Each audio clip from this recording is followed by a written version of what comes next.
9 ಜನ ಮಂತ್ರಿಗಳು ಜೈಲಿಗೆ ಹೋಗಿರೋದು, 9 ಜನ ಮಂತ್ರಿ ಜೈಲಿಗೆ ಹೋಗಿರೋದು. ಮಾನ್ಯ ಯಡಿಯೂರಪ್ಪ ವಿಜಯ್ ಅವರೇ, ಯಾವ ಕನ್ನಡನ ಇದು?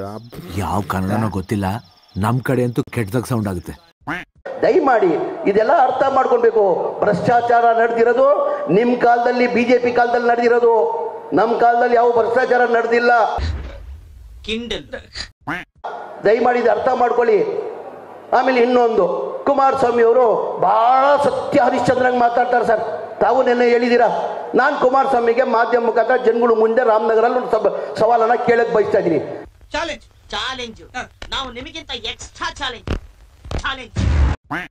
ಬಹಳ ಕುಮಾರಸ್ವಾಮಿ ಅವ್ರನ್ನ ಬಹಳ ಹತ್ರದಲ್ಲಿ ನೋಡಿದ್ರು. ನಾನು 24 ಗಂಟೆಯಲ್ಲಿ 16 ಗಂಟೆ ನನ್ನ ಜೊತೆ ಇರೋ ನನ್ನ ಹೆಂಗ್ ಉಪಯೋಗಿಸ್ಕೊಂಡ್ರು ನಾನು ನಿಮ್ಮ ಮುಂದೆ ಹೇಳಕ್ ಬಯಸಲ್ಲ. ನಾನು ಅದು ಕುಮಾರಸ್ವಾಮಿ ಏನಂತ ನನ್ಗೆ ಚೆನ್ನಾಗಿ ಗೊತ್ತಿದೆ.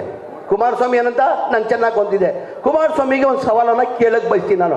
ಇವತ್ತು ಕುಮಾರಸ್ವಾಮಿ ನಾನು ಬಹಳ ಸತ್ಯ ಹರಿಶ್ಚಂದ್ರ ಅಂತ ಮಾತಾಡ್ತಾರಲ್ಲ ಸ್ವಾಮಿ. ಇವತ್ತು ಡಿ ಕೆ ಶಿವಕುಮಾರ್ ಸಾಹೇಬ್ರೆ ಕುಮಾರಸ್ವಾಮಿ ಅವರು ಬಹಳ ಸತ್ಯ ಹರಿಶ್ಚಂದ್ರ ಅಂತ ಮಾತಾಡ್ತಾರೆ ಸರ್. ಇವತ್ತು ಕುಮಾರಸ್ವಾಮಿಗೆ ನಾನು ರಾಮನಗರಲ್ಲಿ ಒಂದು ಸವಾಲ್ ಸರ್. 2004 ಅವ್ರ ಅಫಿಡವಿಟ್ ಅಲ್ಲಿ ಕೊಟ್ಟಿರೋದು ಎಷ್ಟು ಘೋಷಣೆ ಮಾಡಿದ್ದಾರೆ, ಇವತ್ತು ಅಫಿಡವಿಟ್ 23 ಎಷ್ಟಿದೆ ಅಂತ ಅವ್ರು ಹೇಳ್ಬೇಕಾಗ್ತದೆ.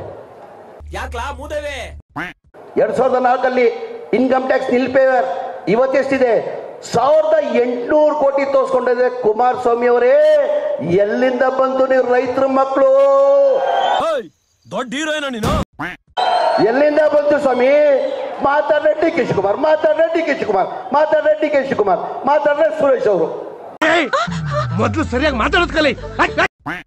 ನಿಮ್ಗೆಲ್ಲಿಂದ ಬಂತು ಸ್ವಾಮಿ? ಯಾರು ಕೊಟ್ರು ನಿಮ್ಗೆ ದುಡ್ಡು? ಎಲ್ಲಿಂದ ಬಂತು? 1800 ಕೋಟಿ ಇವತ್ತು ಡಿಕ್ಲೇರ್ ಮಾಡ್ಕೊಂಡಿದ್ದೀರಾ?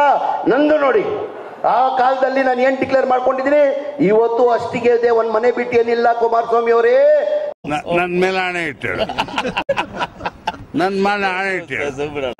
ನೀವೇನೇನ್ ಮಾಡ್ಕೊಂಡಿದ್ದೀರಾ, ಹೆಂಗ್ ಇದ್ ಮಾಡ್ಕೊಂಡಿದ್ದೀರಾ ಎಲ್ಲ ನನ್ ಚೆನ್ನಾಗಿ ಗೊತ್ತಿದೆ.